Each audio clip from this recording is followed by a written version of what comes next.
नमस्कार, आप देख रहे हैं प्रदेश का नंबर 1 और सबसे भरोसेमंद news channel India news Haryana और मैं हूं आपके साथ आयुष चतुरांश। तो हरियाणा समेत देश भर में विकसित भारत संकल्प यात्रा का आगाज हुआ है और यात्रा का मकसद जागरूकता को बढ़ाना और कमजोर आबादी तक कल्याणकारी योजनाओं के लाभ को पहुंचाने की सुविधा प्रदान करना है।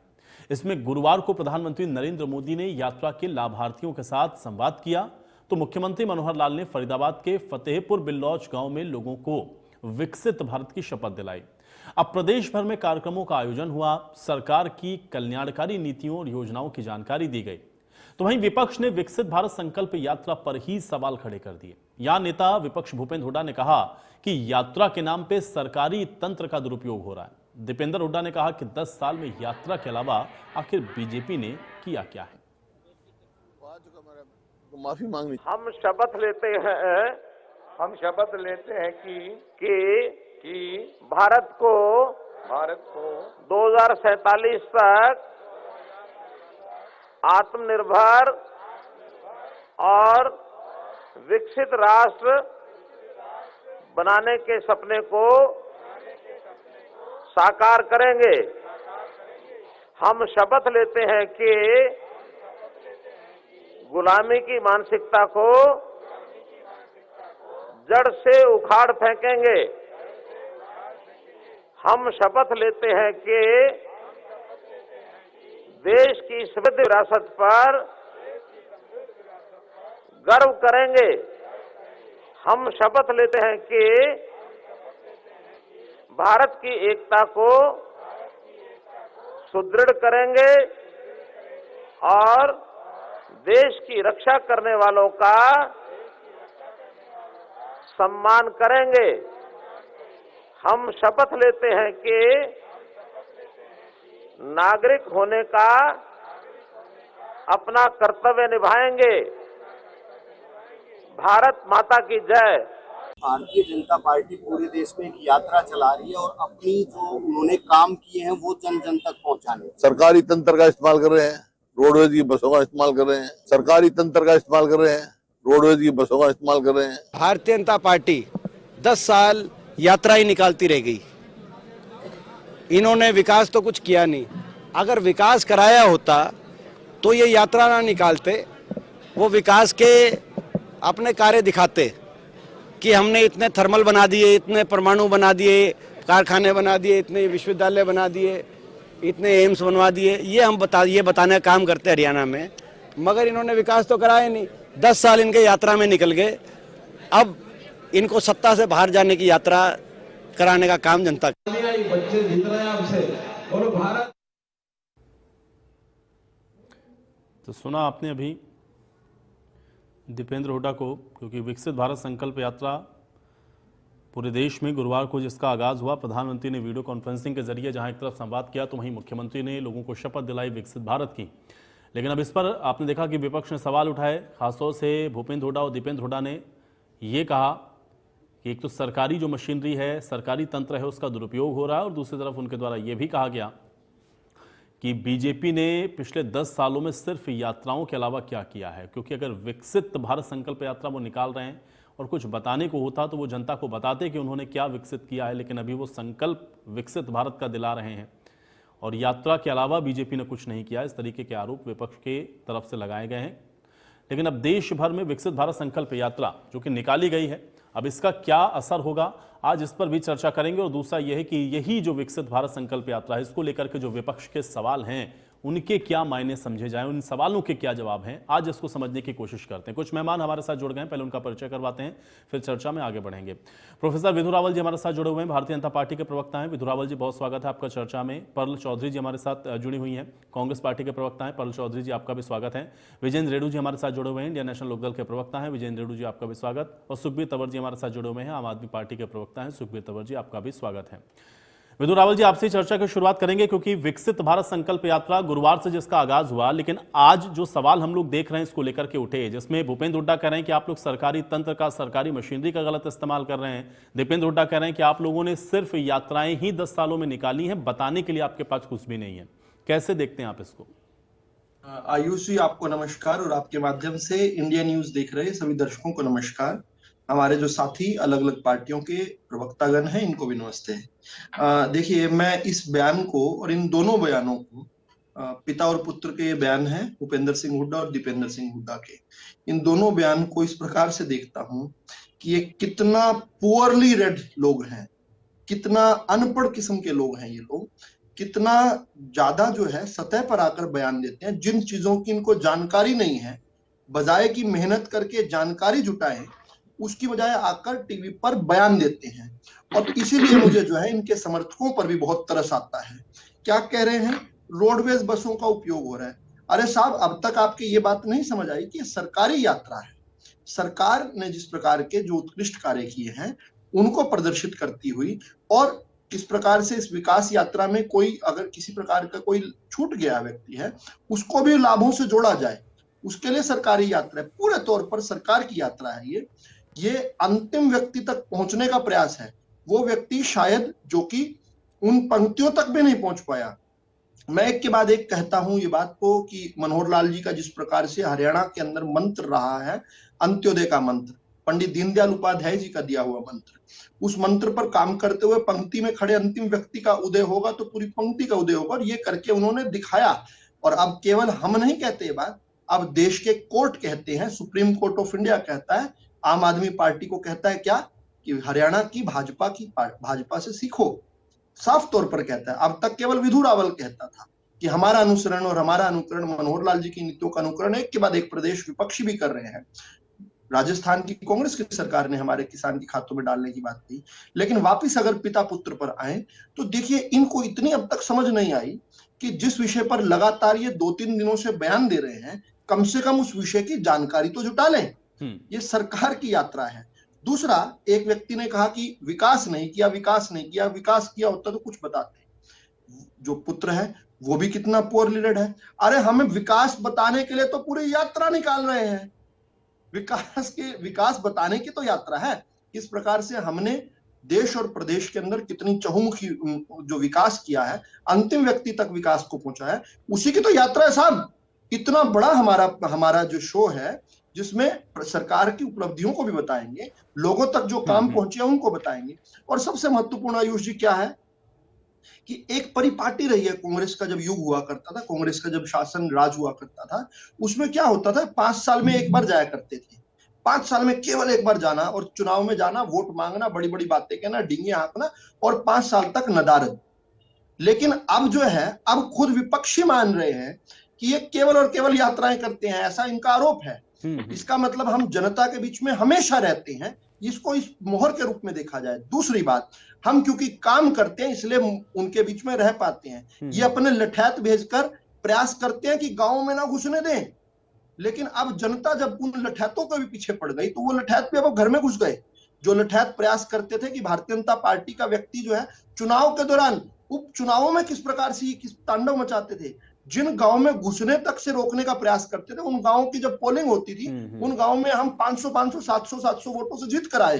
तो निश्चित तौर पर इन्होंने प्रयास तो बहुत किया, लेकिन हमने काम किया और इसलिए जनता के बीच में हमेशा रहे। और अब हमारे विपक्षी भी चाहे अनचाहे, गलती से ही सही, उस बात पर मोहर लगा रहे हैं, लेकिन पिता पुत्र की जो सीमित बुद्धि है उस पर जरूर उनके समर्थकों पर जरूर इसका जवाब लेता हूं। पर्ल जी, ये विकसित भारत संकल्प यात्रा को लेकर के सवाल क्यों है? और विधु रावल जी कह रहे हैं उनको तो भूपेंद्र हुड्डा और दीपेंद्र हुड्डा की सोच पर भी वो सोच रहे हैं कि वो किस तरह से वो आके इसका एनालिसिस कर रहे हैं। पर्ल चौधरी जी, जवाब दीजिए। सबसे पहले तो सभी को प्रणाम करना चाहूंगी, और दूसरा अनुरोध है विधु रावल जी से कि जो उन्होंने भूपेंद्र जी के हुड्डा साहब के लिए और जो दीपेंद्र साहब के लिए भाषा का प्रयोग किया है, मुझे लगता है अगर वो मुद्दे की बात करें और उनके ऊपर पर्सनल कमेंट नहीं करें, वो कितने पढ़े लिखे लोग हैं, उनका प्रोफाइल देखेंगे तो उन्हें पता चल जाएगा। बयान से तो पढ़ा लिखा पढ़ा नहीं कि शपथ ली जाती है। प्रधानमंत्री जब प्रधानमंत्री बने थे तब उन्होंने शपथ ली थी, सीएम साहब ने भी शपथ ली थी। तो ऐसा क्या हो गया कि जनता के दरबार में जाके उनको फिर से शपथ लेने की जरूरत पड़ती है? तो ये जो भारतीय जनता पार्टी कार्यक्रम में सरकारी जो है ना, सरकारी कार्यकर्ता है जितने भी, ये जो पार्टी है अपने कार्यक्रम में प्रशासन को इन्वॉल्व कर रही है। ऐसी क्या जरूरत पड़ गई? भारतीय जनता पार्टी कहती है कि उसके पास करीब 15 करोड़ के करीब कार्यकर्ता हैं, तो 140 करोड़ की अगर हमारी जनता है तो 9:1 का रेशियो होता है। तो अगर जैसे अभी भी हम स्क्रीन पे 4 लोग बैठे हैं, 1-2 कैमरा मैन भी हैं, एक आदमी 9 लोग के बीच में जाएगा तो उनके जो कार्यक्रम है उनको आराम से बता सकता है। तो अगर कोई कार्य हुआ होता तो वो बताएंगे ना। उनको ऐसी क्या जरूरत पड़ गई कि उनको प्रशासन को इन्वॉल्व करना पड़ा और इतना खर्चा करके और नीचे से ऊपर तक IQ लेवल सबका बराबर है। अपने कार्यक्रम बताने कांग्रेस होने के लिए एक पे विशिष्ट काम किया है। कांग्रेस होने के लिए परिभाषित होना चाहिए। कार्य ठीक किए है विजय रावत होते जी, एक सेकंड। ग्राउंड लेकिन पे परम नजर जी मुझे एक बात बताइए, देखिए गवर्नमेंट हाँ तो सब जगह पर बताती है ना इस तरह की यात्राएं, ऐसा तो है नहीं कि यात्रा सिर्फ ये राजस्थान ये हरियाणा के अंदर है या देश में बीजेपी कर रही है। अलग अलग पॉलिटिकल पार्टी अपनी अपनी अचीवमेंट्स को बताती है जनता के बीच में जाकर के। अचीवमेंट्स जहां पर आपकी सरकार है वहां पर भी आप लोग इस तरह की यात्राएं करते हैं, जनता को बताते हैं, स्कीम्स चलाते हैं, कहीं आप लोग कैंप्स लगाते हैं, राज शिविर के नाम पर आप लोग बहुत सारी बातें कहते हैं। तो उसी तरह की एक ये भी कवायद है। तो इसको आपको क्यों लग रहा है कि इसमें सरकारी तंत्र का गलत इस्तेमाल है? अशोक गहलोत सरकार ने भी जो काम किए, जब काम करने के बाद वो जनता के बीच में जाते हैं। पर आप इधर देखिए कि हर महीने इनका नया प्रोग्राम आ जाता है, मेरी माटी मेरा देश का प्रोग्राम। उसमें ये क्या करते हैं कि सारे जो प्रशासन के लोग हैं उनको इन्वॉल्व करते हैं। सारे अधिकतर जो सरकारी कर्मचारी हैं अपना काम करने के बजाय सड़कों पे हैं, इनका प्रोग्राम करने के लिए है। अभी थोड़े दिन पहले खट्टर साहब ने भी नशा मुक्ति अभियान भी शुरू किया था। उसमें भारी जो है ना संख्या में सरकारी अधिकारी लग गए थे। तो सरकारी अधिकारी यहाँ अपना सरकारी काम ना करके इनकी जो है पार्टी की नीतियां का प्रचार करने में लगे हैं। चाहे स्कूलों की भी देखें तो नशा मुक्ति अभियान तो मुझे लगता है इसको तो सारे पॉलिटिकल पार्टी को अप्रिशिएट करना चाहिए। हरियाणा की तो एक सबसे बड़ी समस्या है यही। आप ये देखिए कि स्कूलों में भी अभी देखा जाए तो 3 महीने बाद बच्चों के एग्जाम है और अभी क्या कर रहे हैं, टीचरों को भी निर्देश दिया गया है कि इनके जो कार्यक्रम है उनको बच्चों तक पहुंचाया जाए। बच्चों से ऐसे लिखवाए जा रहे हैं कि सरकार ने क्या क्या काम किए, बच्चे पढ़ाई ना करके इसी प्रोग्राम में। तो पूरे देश कहीं ना कहीं ये पूरे देश को एक ना बिजी कर दिया इन्होंने, रैलियों में अपने प्रचार में बिजी करके रख दिया है। आपका ये कहना है कि जो फोकस जिन अधिकारियों को काम पे करना चाहिए उनको उन्होंने सरकारी काम में इस तरह से उलझाया और इस तरह से रैलियों में लगाया कि वो काम नहीं हो पा रहा। मैं इस पर जवाब दूंगा। आप देखा जाए तो डेमोक्रेसी। ठीक है पाल जी, अब आपकी बात तक आ गई, मैं इसका जवाब लूंगा। केवल 10 सेकंड का मैं अभी रेडू साहब पर रुक करता हूं। रेडू जी, क्या आपको भी यही लगता है कि एक तो ये जो विकसित भारत संकल्प यात्रा है ये केवल सरकारी तंत्र का यहां पर इस तरह से इस्तेमाल हो रहा है, या आप इसमें कुछ और भी देख पा रहे हैं? क्योंकि बीजेपी का ये कहना है कि हम तो लोगों को शपथ दिला रहे हैं कि हम भाई विकसित भारत बनाने वाले हैं और जो हमने काम किए हैं या जो योजनाएं हैं जो लोगों तक नहीं पहुंची है, कोशिश है कि इसके माध्यम से वहां तक वो पहुंच जाए, हम उनको जोड़ देंगे। विजेंद्र रेडू जी। आयुष जी, मैं आपकी बात से ही शुरू करते हुए अपनी बात ये कहता हूं। सबसे पहले ये कह रहे हैं कि इस यात्रा से कल्याणकारी योजनाओं को गति मिलेगी। अभी 9 साल का शासन हो गया है तो इसका मतलब इन्होंने मान लिया कि जो भी कल्याणकारी योजना इन्होंने कागजों में लागू करने का काम किया था वो कागजों में ही दबी पड़ी है। अब उनको गति देने का एक असफल प्रयास करने का प्रयास ये कर रहे हैं। सबसे पहली बात तो ये जो खुद कह रहे हैं, इनकी कही हुई बात है कि गति मिलेगी। इसका मतलब आज तक कोई योजनाएं लागू नहीं थी और वो प्रमाण भी आ चुका है इस बात का। जिस प्रकार से Punjab and Haryana high court ने शिक्षा के क्षेत्र में उजागर की गई कमियों के ऊपर 5 लाख रुपए का जुर्माना शिक्षा विभाग हरियाणा सरकार के ऊपर लगाने का काम किया। तो ये सही मान लिया इन्होंने इस यात्रा को शुरू करके भी कि हमारी जो कल्याणकारी योजनाएं हमने लागू की थी वो कागजों में दबी पड़ी है, हम उनको गति देना चाहते हैं। नंबर 2 बात, ये कहते हैं कि हम अंतिम व्यक्ति तक पहुंचने का हमारा ये प्रयास है। मुझे ये बताइए, तो आज तक ये बार बार अंत्योदय अंत्योदय अंत्योदय, तो क्या इस अभी ये लास्ट वाले 6 महीने में ही अंतिम व्यक्ति तक पहुंचने का प्रयास कर रहे हैं? तो 9.5 साल तक इन्होंने क्या किया, खुद इन्हीं से आप प्रश्न पूछने का काम करें। नंबर तीसरी जो बात मेरी ये है कि जो यात्रा ये निकाल रहे हैं ये सरकारी यात्रा, अभी जैसे भाजपा के प्रवक्ता ने कहा कि ये पूर्णतः सरकारी यात्रा है। अगर सरकारी यात्रा तो सरकार में 38 पार्टियां, इन्होंने कुछ दिन पहले दिल्ली में मीटिंग बुला करके पूरे देश को ये बताने का काम किया था कि एनडीए में 38 पार्टियां शामिल हो चुकी हैं। तो क्या वो 38 की 38 पार्टियों को पार्टिसिपेशन इस यात्रा में मिला है? यदि ये सरकारी यात्रा तो उनको मिलना चाहिए था। इसमें केवल भाजपा के नेताओं को ही शामिल क्यों किया गया? अगर ये सरकारी यात्रा है तो सबको शामिल करना चाहिए। केवल भाजपा वाले कर रहे हैं तो इसमें सरकारी तंत्र का प्रयोग करना निहित भी जो ना गलत है, वो नहीं करना चाहिए था। इनको भाजपा ने करना था तो भाजपा को भी इसका अरेंजमेंट करना चाहिए था। नेक्स्ट बात, जिस प्रकार से इसमें पूरे सरकारी तंत्र को ही नहीं बल्कि सरकारी सुविधाओं को भी जो आम पब्लिक को मिलती थी सभी को ब्लॉक करने का काम किया। मैंने देखा था जब मुख्यमंत्री जी ने उद्घाटन किया तो वहां के जो जीएम है उनके स्टेटमेंट आए हुए थे कि या बसों के जो रूट है वो कैंसिल करने पड़ेंगे, यात्रियों को असुविधाओं का सामना करना पड़ेगा। हमारी 150 बसें सरकार ने ले ली, हमारी 50 बसें सरकार ने ले ली, हम जनता को कैसे सुविधा देंगे आज के दिन में। तो इस प्रकार से इसको एसपी साहब को नोडल अधिकारी लगाया जाता है, किसी को जो है ना डीसी साहब की जिम्मेवारी लगाई जाती है, पटवारी से लेकर के तहसीलदार, डीसी, एसपी, अध्यापकों को, स्कूली बच्चों को सभी को इंगेज कर दिया। जिस प्रशासन ने बैठ करके जनता की समस्याओं को सुनना था, उनका समाधान करना था, अब 26 जनवरी तक वो सारे के सारे इस यात्रा में लगेंगे। दर दर की ठोकरें खा रही प्रदेश की जनता, वो और ज्यादा ठोकरें खिलाने के लिए इन्होंने इस यात्रा का काम किया। अगली बात, इन्होंने कोई योजना वहां तक नहीं पहुंचानी, कोई अंतिम व्यक्ति तक जब 9.5 साल नहीं कर सके तो आगे क्या करें। केवल और केवल चुनावी जुमला है ये कहीं ना कहीं चुनाव के लिए अपना माहौल तैयार करना चाहते हैं, क्योंकि इन्होंने खुद मान लिया कल्याणकारी योजनाएं हमारी ग्राउंड तक गई नहीं। ठीक है, आपने जो बात उठाई है वो सवाल आ गए हैं, मैं इसका जवाब दूंगा। मैं तंवर साहब का रुख करता हूं, आगे भी जितवाने का काम करें। सुखबीर तंवर जी, विकसित भारत संकल्प यात्रा आप इसको कैसे देखते हैं? इस पर तो हजारों करोड़ का, कई हजार करोड़ का खर्च होगा। ठीक है, रेणु जी आपकी बात आ गई, अभी तंवर साहब का वक्त है। सुखबीर तंवर जी, लोगों को रोजगार मिल जाता है, रोजगारी में। विजेंद्र रेणु जी, ठीक है, आपकी बात आ गई। विजेंद्र रेणु जी आपकी बात आ गई। हाँ, सुखबीर तंवर जी, तंवर साहब सुन पा रहे हैं? चलिए, शायद सुखबीर तंवर तक मेरी आवाज नहीं पहुंच रही है, हम कनेक्ट करने की कोशिश करेंगे। विदुर रावल जी जवाब दीजिए आप। देखिए, मैं बड़ा हैरान हूं, फिर से मेरा इतना प्रोवोक करने के बाद भी, उसके बाद भी वही ढाक के 3 पात। मैंने स्पष्ट तौर पर जब ये बात बताई, इनको अब तक नहीं पता था, अब तक केवल कांग्रेस की रैली से सीधा ही आई होंगी शायद डिबेट में, लेकिन अब जब मैंने बता दी तो कम से कम फिर उसके बाद उस बात को रिपीट करने का क्या औचित्य था। ये बात को ध्यान से सुनिए, ये किसी पार्टी की यात्रा नहीं है, ये सरकार की योजनाओं से जो जनता को लाभ हुआ है उन लाभार्थियों तक पहुंचने की, एक फीडबैक लेने की, और कहीं पर कोई व्यक्ति छूट गया इस विकास रथ में, उसको भी जोड़ा जाए। इसी को अंत्योदय कहा जाता है, इसी पर जो है प्रयास किया जा रहा है।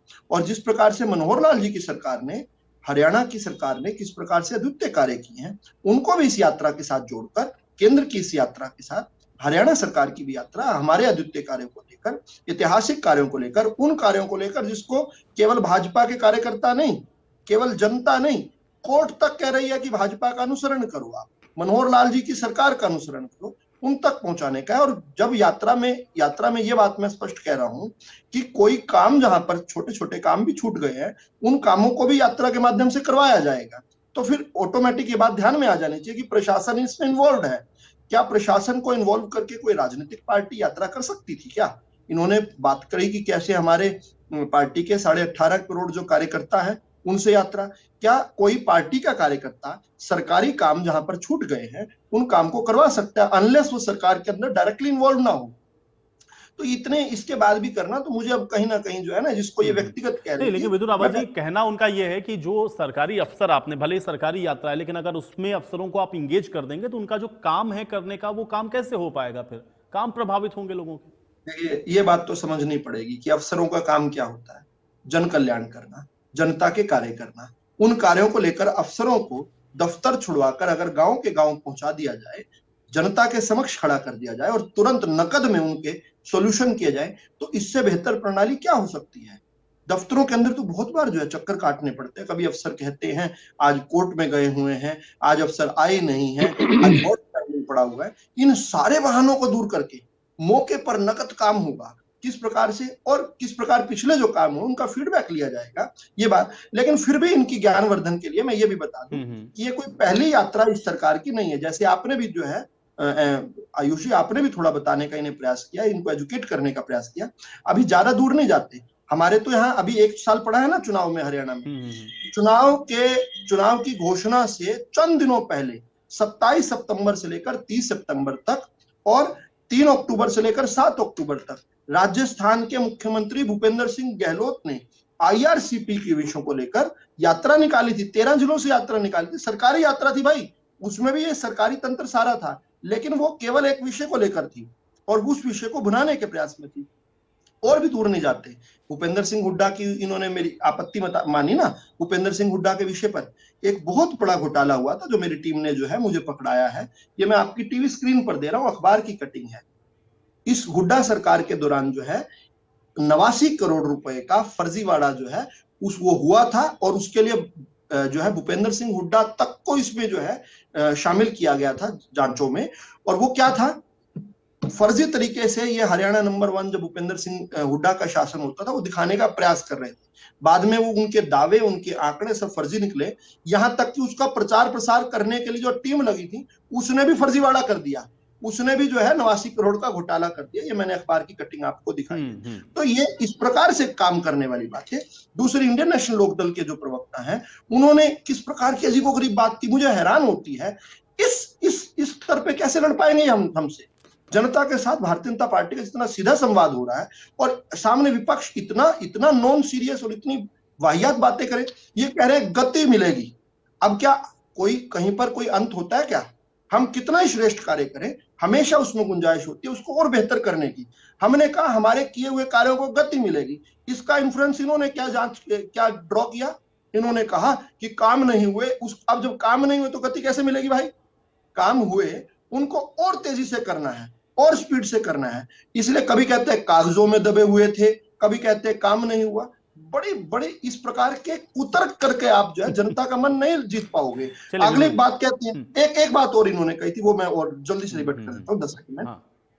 कहते हैं अंतिम व्यक्ति तक पहुंचने का ये विधुरावल रोज टीवी पर आता है, कहते हैं मनोहर लाल जी लगे पड़े अंतिम व्यक्ति तक पहुंचने के लिए, लगे पड़े हैं अंतिम व्यक्ति। तो फिर ये अंत्योदय का इतने दिनों से कह रहे थे। मैंने एक बात और कही, पंक्ति में खड़े अंतिम व्यक्ति का तो उदय करना ही यार, किया भी है, लेकिन जो व्यक्ति पंक्ति तक भी नहीं पहुंच पाया उस तक हम पहुंचेंगे। मनोहर लाल जी की सरकार जो है उसका दरवाजा खटखटाएगी, बोलेगी जनता जनार्दन होती है और जनार्दन का मतलब होता है ईश्वर। वो निकल कर आए और बताए कि आपको किसी प्रकार की कोई समस्या रह गई है तो उसका तंवर साहब मेरे साथ अब कनेक्ट हो गए, मैं एक रिएक्शन उनका भी लेता हूं। सुखबीर तंवर जी, ये विकसित भारत संकल्प यात्रा कैसे देख रहे हैं आप इसको? देखिए आयुष, मैं कहना ये चाहता हूं, ये विकसित नहीं विनाश की यात्रा है। मेरा विषय ये है, 1947 से पहले जिन लोगों ने अंग्रेजों की मुखबरी करके माफी वीर होने का प्रमाण दिया, आज वो 2047 की बात कर रहे हैं। इसके अलावा जब नहीं, रुकिए भाई, रुकिए प्रोफेसर साहब, रुकिए, सुनने का मादा रखिए। और जिस प्रकार से जब विगत के 10 वर्षों में भारतीय जनता पार्टी की सरकार आई, जिस प्रकार से सार्वजनिक प्रतिष्ठानों की बिक्री हुई, ये मैं नहीं कह रहा हूं, ये आंकड़े हैं, सब सारे देश को पता है।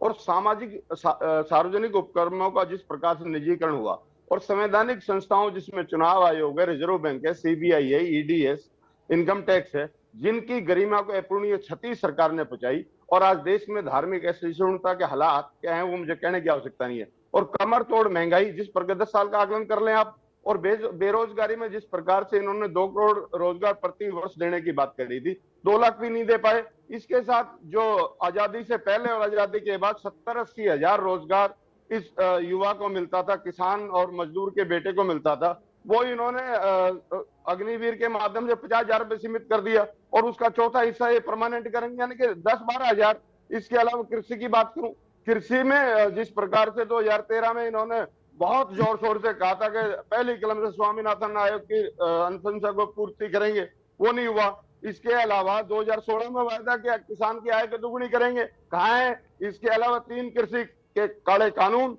और 750 से ज्यादा शहादत। और उसके बाद जब वो कानून रद्द हुए, उस वक्त कहा था माननीय प्रधानमंत्री जी ने कि हम न्यूनतम समर्थन गारंटी कानून बनाएंगे। आज कोई विषय नहीं उन बातों का। नहीं तो तंवर साहब, तो भाई ये तो जनता के बीच में ही जाकर के बता रहे हैं ना, और आप जो बता रहे हैं अगर ये काम नहीं होंगे तो जनता पूछ लेगी इनसे। अभी विधुरावल जी जाएंगे विकसित भारत संकल्प यात्रा में, इनसे पूछ लेगी जनता कि आपने जो इतने मुद्दे गिनाए इस पर क्या हुआ। लेकिन आपके पास अगर इतने मुद्दे हैं तो आप एक पैरेलल यात्रा आप भी निकाल लीजिए, जो बताइए जाकर जनता को कि ये वादे करके आए थे, कर नहीं रहे। देखिए आयुष में आऊंगा उस बात पे भी, पहले मुझे अपनी बात तो कहने दो। अर्थव्यवस्था में जिस प्रकार से विफल नोटबंदी और 99.4% नोट वापस जमा होने और जीडीपी एक वक्त -23.9 पे चली जानी और डॉलर के मुकाबले सर्वाधिक रुपए में कमी और 15-15 लाख का जो 100 दिन में काला धन लाने की बात थी वो कहां गए, और 2022 तक हर परिवार को घर देने की बात थी। और आर्थिक अपराध की अगर हम बात करें, विजय माल्या, मेहुल चोकसी, नीरव मोदी, ऋषि कमलेश अग्रवाल, सैकड़ों अपराधी लाखों करोड़ रुपया सरकारी संरक्षण में लूट के देश छोड़ के भागे। और कोविड में क्या किया, 400, 800, 1000, 1224 श्रम शक्ति जिस प्रकार से चली, आप सब उस बात के जानकार है। और पुलवामा का जो पिछले 2019 में ढिंढोरा पीटा सत्यपाल मलिक के एक भी बयान का जवाब आज तक भारत के किसी भी भारतीय जनता पार्टी के नेता ने नहीं दिया। और हरियाणा की बात कर लें, कृषि मंत्री जेपी दलाल का जिस प्रकार से बयान आया और जिस प्रकार से खेल मंत्री ने वो कोच के साथ हरकत करी, इन दोनों का अविलंब बर्खास्त करना चाहिए। और शिक्षा में बात करें, हजारों साहब भाई आप भी एक यात्रा निकालिए ना, इतने सारे मुद्दे आपके पास हैं, आप क्यों नहीं जा रहे हैं जनता के बीच में? आप जनता के बीच में क्यों नहीं जा रहे हैं? इतने मुद्दे आपके पास में हैं, इतनी लंबी फहरिस्त आप लेकर के बैठे हैं। आप एक यात्रा निकालिए जिसमें बताइए कि इन्होंने क्या नहीं किया। मैं इस बात के जवाब मैं दूंगा। इस बात पे आप एक बार मेरी बात सुनिए, मेरी बात पूरी होने से पहले। शिक्षा में जिस प्रकार से स्कूली छात्राओं के साथ यौनाचार सैकड़ों छात्राओं के साथ इनके शासन में हुआ, क्या हुआ आज तक? और आज की खबर है, आईटीआई में जिस प्रकार से आईटीआई के प्रिंसिपल बदमाशी कर रहे हैं।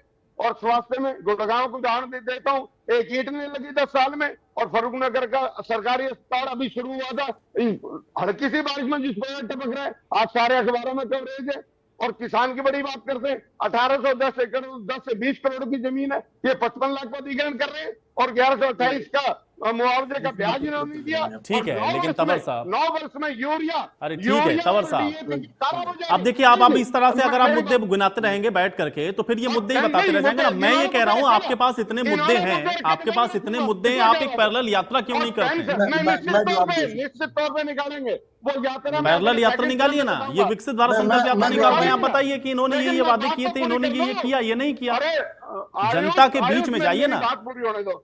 जनता के बीच में, जनता के बीच में तंवर साहब देखिए ठीक है, बहुत सारी बातें हैं आपके पास, मैं समझ गया, आप पूरा चिट्ठा लेके बैठे हैं, मैं समझ गया। लेकिन मैं कह रहा हूं कि आप एक पैरेलल यात्रा क्यों नहीं निकालते हैं? पैरेलल यात्रा क्यों नहीं निकालते हैं तंवर साहब? तंवर साहब ये बात बताते क्यों नहीं जनता को जाकर के? और जनता क्यों नहीं आती फिर आपके पास कन्विंस होने के लिए कि नहीं नहीं आम आदमी पार्टी ने बहुत बढ़िया बात बताई? भाई साहब आप बीच में डिरेल करते हैं। अरे डिरेल नहीं करता भाई, मैं तो सवाल पूछ रहा हूं आपसे। आप खाली ये गिनाते रहेंगे यहाँ पे बैठ के, तो इससे तो नहीं होगा ना। खाली मैं ये कह रहा हूं कि आप आम आदमी पार्टी के प्रवक्ता होने के नाते, आम आदमी पार्टी जो कि देश के अंदर दावा कर रही है कि आप भाई एक अलग तरह की राजनीति कर रहे हैं, बताइए जाके जनता को जोड़िए अपने साथ, तो बता दें, जनता को जोड़िए ना अपने साथ। जनता क्यों नहीं जोड़ रहे हैं आप? जुड़ रही है जनता, इनकी विफलताओं के प्रति जनता जुड़ रही है। इसीलिए मैंने कहा ये विनाश यात्रा है, ठीक है, विनाश की यात्रा नहीं है। और पर्ल चौधरी जी ठीक है, इस बात को ठीक है, अब आपकी बात आ गई, अभी उसका विदुर अवल जी से मैं जवाब दूंगा। पर्ल जी, हाँ, जनता को सिर्फ यात्रा से जोड़ा जाता है। अभी जनता तो पूरी सड़क पे है ही। आप देखिए कि जगह जगह गुरुग्राम को तो अब कूड़ा ग्राम बोला जाता है। महिलाओं की बात करें तो मणिपुर पहुंच नहीं सकते हैं हमारे प्रधानमंत्री, और चाहे हमारे अंतर्राष्ट्रीय खिलाड़ियों की भी बात करें। और दूसरा जो मैं बोलना चाहूंगी कि गुरुग्राम में म्यूनिसिपल कॉर्पोरेशन के जो इलेक्शन होने थे, वो 5 साल में इलेक्शन होने चाहिए, अभी तक नहीं हुए हैं। तो इन्होंने तो पूरी लोकतंत्र की नींव को हिला के रख दिया है। और जो ये अंत्योदय की बात करते हैं, गुरुग्राम में 36 सीट है और जो रिजर्व कैटेगरी की 6 सीट है, उन्होंने इनको 3 पे लाके रख दिया है। मुझे लगता है कि अगले चुनाव तक तो ये शून्य कर देंगे। तो अंत्योदय की बात तो आप ना ही कीजिए। और मैं कहूँगी कि पर्सनल कमेंट से ही आप शुरुआत करते हैं। ये आपको बता देती हूँ कि जिस तरह से राहुल गांधी जी ने भारत जोड़ो यात्रा निकाली और उसके बाद जातीय जनगणना की बात वो करते हैं, मोदी जी ने तो उससे घबरा कर अपने आप को तो पिछड़े वर्ग का बोलना भी छोड़ दिया है। और अभी वो बात करते हैं कि अब वो 4 ही जातियों को मानते हैं कि एक महिला, एक किसान, एक गरीब और एक युवा। तो आप महिला की बात करें तो आपको लगता है कि क्या महिला सुरक्षित है? और महिलाओं को, हमारी जो महंगाई से महिलाएं गुजर रही हैं। युवा की बात करें तो आपको लगता है कि क्या आपने उनको इतनी नौकरियां प्रोवाइड की हैं? सैनिकों की बात करें तो अग्निवीर का जो आपने उनको दर्जा देके उनकी हालत जो की है, 4 साल के बाद उनका पूरा करियर आपने खत्म कर दिया है। दूसरा, किसानों की बात करते हैं, आपको लगता है कि अभी एमएसपी पे उनकी फसलें ली जाती हैं? तो आप जो चार ये जो वर्ग की बात मोदी जी करते हैं, आप उनमें से मुझे एक वर्ग भी बता दीजिए खुश है। गुरुग्राम की बात करें, आप सरकारी अस्पताल देख लीजिए, उसकी हालत बिल्कुल जर्जर है। सारी सड़कें देख लीजिए, हर जगह पे कूड़ा आपको दिखाई देगा। यहाँ पे एक चीज चमक रही है, जरूर बोलना चाहूंगी, जो आपका गुरु कमल का ऑफिस है। और दूसरा, एक तरफ तो मुख्यमंत्री जी हमारे नशा मुक्ति अभियान चलाते हैं, और आप अभी भी अपने स्टूडियो के बाहर निकल के देख लीजिए कि सबसे जो चीज चमक रही होगी वो है शराब के ठेके। तो गुड़गांव में और कुछ चमकता नहीं दिख रहा। कोई इंफ्रास्ट्रक्चर नहीं है गुड़गांव 44 सेक्टर के आगे, मेट्रो रेल अभी तक नहीं पहुंची। तो आप किस चीज की बात कर रहे हैं? जो आप बोल रहे हैं ना कि प्रगति को और तेज करना चाहते हैं, अंत तक अपना अंत्योदय करना चाहते हैं, तो आपका अंत्योदय इलेक्शन ना करवा के होगा? म्यूनिसिपल कॉर्पोरेशन के चुनाव नहीं करवाए, आप लोग अपनी समस्याएं लेके कहाँ जाएं? और लास्ट यहाँ तक के हद हो गई, आप सरकारी कर्मचारियों को भी सड़क पे उतारना चाहते हैं। तो ये है आपकी नीति, और इस तरह का आप विकास करना चाहेंगे, हर आदमी को सड़क पे उतार। जी, आपने कुछ महत्वपूर्ण बातें उठाई, उसका मैं जवाब ले लूंगा। ठीक है, रेणु साहब। देखिए, ये कहते हैं कि हमने बड़े ही अद्वितीय ऐतिहासिक कार्य किए हैं। कौन से अद्वितीय, कौन से ऐतिहासिक कार्य किए, वो दो चार काम मैं बताना चाहूंगा। इन्होंने एक तो ऐतिहासिक कार्य किया है कि हरियाणा प्रदेश को पूरे भारत में बेरोजगारी में नंबर 1 पर ला करके खड़ा करने का कमाल। दूसरा ऐतिहासिक कार्य हुआ है कि जो है ना, क्राइम के ऊपर हरियाणा जो है ना आज नंबर 1 पर आ चुका। 27% केवल महिलाओं के क्राइम में बढ़ोतरी होने का काम किया। और SIP में हरियाणा नंबर 1 पर आ गया है। असुरक्षित प्रदेश भारत में हरियाणा बना दिया गया है। और दूसरे ऐतिहासिक कार्य करने के लिए सबसे बड़ी बात ये जो जुमले फेंकते हैं कि हर घर नल से जल, हर घर नल से जल, स्कूलों में पानी की व्यवस्था नहीं है, बच्चे प्यासे मर रहे। ये कहते हैं कि पूरा हरियाणा जगमग हरियाणा बना दिया गया है। टॉयलेट्स भी नहीं है। अभी थोड़े दिन पहले आया था कि सरकारी स्कूल में लेडीज टॉयलेट भी नहीं है। ठीक है पाल जी, अभी हाँ रेणु साहब। नहीं है। ये कहते हैं कि हमने शिक्षा के स्तर को बड़ा आगे बढ़ाने का काम किया है। आज भी स्कूल में बच्चों के बैठने के लिए लगभग 14,500 स्कूल, सरकारी स्कूल हरियाणा प्रदेश में बचे हुए हैं। उनमें से भी करीब 10,000 कम रूम्स की कमी है। बच्चे पेड़ों के नीचे बैठ करके शिक्षा ग्रहण करने का काम करें। ये ऐतिहासिक कार्य इन्होंने करने का काम किया। और ये कहते हैं कि अंतिम व्यक्ति का उदय। इन्होंने मेरी बात को काउंटर करते हुए कहा कि योजना चल रही थी, उनको और ज्यादा गति देंगे। गति दे दी आपने, दे रखी है। गति क्या दे रखी है? मणिपुर में भी ले जाइए प्लीज, वहां भी मोदी जी यात्रा कर ले। और दूसरा, खट्टर साहब भी महिलाओं से कुछ संवाद कर ले तो अच्छा रहेगा। महिलाओं से संवाद करेंगे तो हम अपनी परेशानियां सुना सकेंगे उनको। हिंदुस्तान में तो 25 करोड़ हुआ करते थे। आज प्रधानमंत्री जी गर्व से सीना फैला करके कहते हैं कि आज हम 80 करोड़ लोगों को फ्री में राशन देने का काम करेंगे अगले 5 वर्षों तक। और ये अंत्योदय का विकास किया है। अंत्योदय का जो 25 करोड़ से 80 करोड़ पर ले आए, और जो 25 लाख से 39 लाख पर लेकर के आए, ये विकास करने का काम किया है। ये ऐतिहासिक काम इस सरकार ने करने का काम किया है। और इसके अलावा जो है ना, जैसे हमारे साथियों ने गिनवाने का काम किया, चाहे वो किसान की बात थी, चाहे कर्मचारी की बात है, और तो सफाई कर्मचारी जो कि सबसे बेचारी जो है ना मेहनत का कार्य करती है और एक गंदगी को साफ करने का काम करते हैं, वो भी आज धरने पर बैठी हैं। और कितने दिनों से धरने पर बैठी हैं। ग्रामीण सफाई कर्मचारी जो मिलने लगे वो भी धरने प्रदर्शनों पर बैठी हैं। सभी को लठ की सरकार ने लठों से हाँकने का काम किया, किसी को भी मतलब संतुष्ट करने का काम नहीं किया। ग्राम पंचायत जो किसी टाइम एक स्वायत्त पंचायत बनाने का काम किया था, और ये क्या था कि स्वायत्तता जो है ना छोटी सरकारों की होनी चाहिए, उसको भी अपनी मुट्ठी में लेने का काम किया है। तो आयुष जी, किस प्रकार से हम मान लें कि भाई इन्होंने विकास किया, ऐतिहासिक, तो वो ऐतिहासिक काम मैंने बताने का काम किया। अब इनको पता हुआ कि यहाँ खास करके हरियाणा प्रदेश में इनके पास कुछ नहीं बचा है। ये कितने भी जुमले फेंकने का काम करें, इनका बिल्कुल सुपड़ा साफ है। 10 का आंकड़ा ये तो जनता के ऊपर हम लोग छोड़ते हैं रेणु साहब, ये तो जनता पे छोड़ देते हैं। विधु रावल जी जवाब दीजिए। देखिए, बार बार आपने एक सवाल पूछा, सभी से पूछा कि आप ये जो टीवी स्टूडियो पर जो इतनी बड़ी बड़ी जो आरोप लगा रहे हैं, ये जनता के बीच में क्यों नहीं जाते? और इसका जवाब किसी ने भी नहीं दिया। इतने पैरेलल आप क्यों नहीं यात्रा निकालते? हमें शुरू से ही जो है सिखाया गया कि अपनी लकीर लंबी करो, दूसरे की लकीर की चिंता ना करो। लेकिन किस प्रकार से आपके बार बार कहने के बाद भी किसी ने एक ने दावा नहीं किया कि नहीं जी हम अपने नेता से बात करेंगे, हम भी ऐसी यात्रा कोई निकाले, हम भी अपने एक पैरेलल लोगों को बताए जताए। और वो उसका कारण है क्योंकि ये सब लोग जानते हैं, जनता इन पर विश्वास नहीं करती। देखिए कभी 1987 में 85 सीट हमारे गठबंधन के साथ जो है लोकदल वाले लेकर आए थे। 2000 में भी हमारे साथ गठबंधन किया, 46 सीटें तक ले आए। आज इतनी दुर्गति हुई कि 4 चुनावों बाद भी एक सीट पर आ गए। 4 बहन जी बीच में मत बोलिए, परल जी प्लीज बीच में ना बोलिए, मुझे बहुत देर बाद मौका मिला है, बहुत देर बाद मौका मिला परल जी, बहुत देर बाद मौका मिला। मैं रिक्वेस्ट करता रहा आयुष जी से, आप लोग कई सवाल है, जवाब तो उधर से आएगा। ठीक है परल जी, देखिए आपने सवाल पूछ लिया, आप उसी को दोहरा रहे हैं। परल जी देखिए नहीं ऐसा नहीं, आप सवाल पूछा तो जवाब भी तो आने दीजिए ना, जवाब आने। There are some debating etiquettes ना, थोड़ा डिबेटिंग एटिकेट्स। चलिए तो उसमें मैं ये स्पष्ट तौर पर बताता है, मैंने बताया इनके आंदोलनों में भी ये क्या कहा करते थे कि भाजपा वालों को जाने नहीं देंगे, क्योंकि भाजपा वाले जाएंगे तो सच बताएंगे। जनता के बीच में भाजपा को तो जाने से रोकना, खुद ना जाना, यानी ये झूठ की खेती करने वाली जो राजनीति है ना, जिसकी खेती हमने बंद कर दी, जिनकी दुकानें बंद कर दी मोदी सरकार ने, मनोहर लाल जी ने, ये इसलिए स्पष्ट तौर पर आज बौखलाए हुए हैं। और विकसित भारत संकल्प यात्रा में मैं आपके टीवी चैनल पर न्योता देता हूं, ये तो 38 पार्टियों की बात कर रहे थे ना, मैं इनको भी जो है आज न्योता देता हूं। कल मैं भी जो है एक यात्रा में एक सामान्य दर्शक के तौर पर, सामान्य वहां पर प्रतिभागी के तौर पर गांव जलमाना बापोली खंड के अंदर जो है पानीपत में जा रहा हूं। आपके भी आसपास जो यात्रा हो, आप भी उसमें शामिल हो भाई, ये देश आपका भी है। लेकिन जाकी रही भावना जैसी, प्रभु मूरत देखी तिरत ऐसी, ये तो विकसित भारत यात्रा को भी तो सुखबीर तंवर जी तो इतना बड़ा लिस्ट लेकर के आए, वो लगातार बता ही रहे थे कि आप लोगों ने जो वायदे किए उनमें से क्या हुआ उन सारी बातों का। बहुत सारी बातें गिनाई उन्होंने, कुछ किसी का तो जवाब दीजिए आप।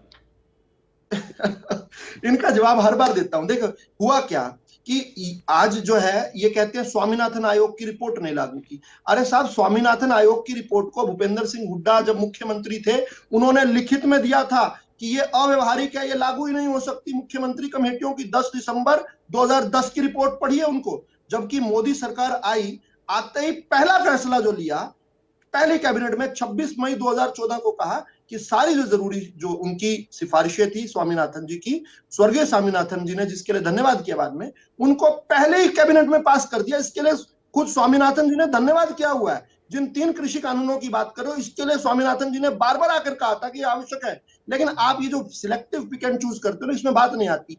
हम जब सरकार में आए थे आयुष जी, उस समय 8 करोड़ 93 लाख लोगों को केवल राशन मिलता था, अलग अलग प्रकार के लाभार्थी थे। हम आज उनको बढ़ाकर 40 लाख तक ले गए हैं। अब इसमें बड़ा कुतर्क आया, इंडियन नेशनल लोकदल के भाई ने कहा कि 25 करोड़ से बढ़ाकर 80 करोड़ कर दिया। देखिए किस प्रकार से बातों को घुमाते हैं। ये 25 करोड़ तब थे जब कांग्रेस के राज में कहा जाता था, बेनी प्रसाद वर्मा मंत्री आकर कहा करते थे कि जिसको 26 रुपए जो है दिन की आय है उसको हम गरीब नहीं मानते। हमने उस दायरे को बढ़ाया साहब, हमने अपने एम्बिट में लोगों की आय तो बढ़ाई है, साथ साथ अपनी सरकार की योजनाओं का दायरा बढ़ाया है हमने। हम आज जो है हरियाणा के अंदर मनोहर लाल जी ने इसको एक और छलांग आगे लगा दी। पूरे देश के अंदर 1,20,000 से अधिक आय वाले को गरीब नहीं माना जाता अन्य राज्य सरकारों में। मनोहर लाल जी ने कहा 1,80,000 तक सबको आयुष्मान कार्ड देंगे और 1,80 से लेकर 3 तक उनके लिए चिरायु योजना शुरू कर दी। सबको कहते थे कि 1,20,000 तक का पूरे देश में राशन मिलता है, हमारे यहाँ पर 1,80,000 तक को राशन मिलता है। किस प्रकार से हमारी जो वृद्धावस्था पेंशन है। रावल जी, तंवर साहब कह रहे थे कैसे विकसित भारत हुआ। भाई आपने सरकारी उपक्रमों को बेच दिया, नौकरियों की बात करी थी आपने, हर साल 2 करोड़, वो आपने दी नहीं। तो ये जो सारी चीजें आप वायदे करके आए, उनको आप अगर ग्राउंड पर नहीं करेंगे तो किस बात की विकसित भारत संकल्प यात्रा है ये? हम जब स्पष्ट तौर पर ये कह रहे हैं कि हम जनता के बीच में जा रहे हैं, हम वादा करके गए थे। लोकतंत्र की खूबसूरती है, होना भी यही चाहिए कि जनता के बीच वादे करके जाओ और उसके बाद रिपोर्ट कार्ड लेकर जनता के बीच में जाओ। तो यहाँ पर टीवी की बजाय आप बार बार इनको आह्वान करते रहिए, नहीं जा रहे। जनता हमारा समर्थन में है। इन्होंने अभी जाति गणना की बात कही। आज सबसे बड़ा वोट बेस कौन सा बन गया? जो जातिवादी वोट बेस है, उस बॉन्ड्स को तोड़ दिया।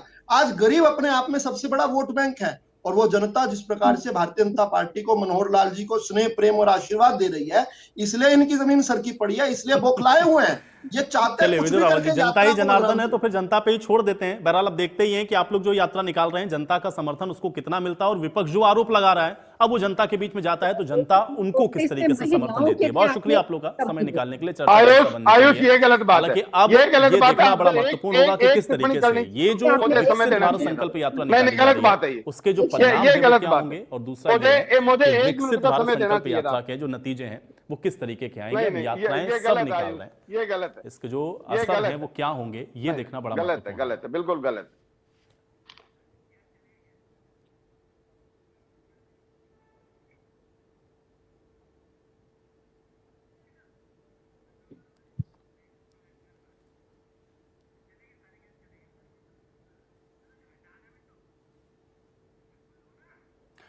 और चलिए इसी के साथ बड़ी बहस में मेरे साथ फिलहाल इतना है।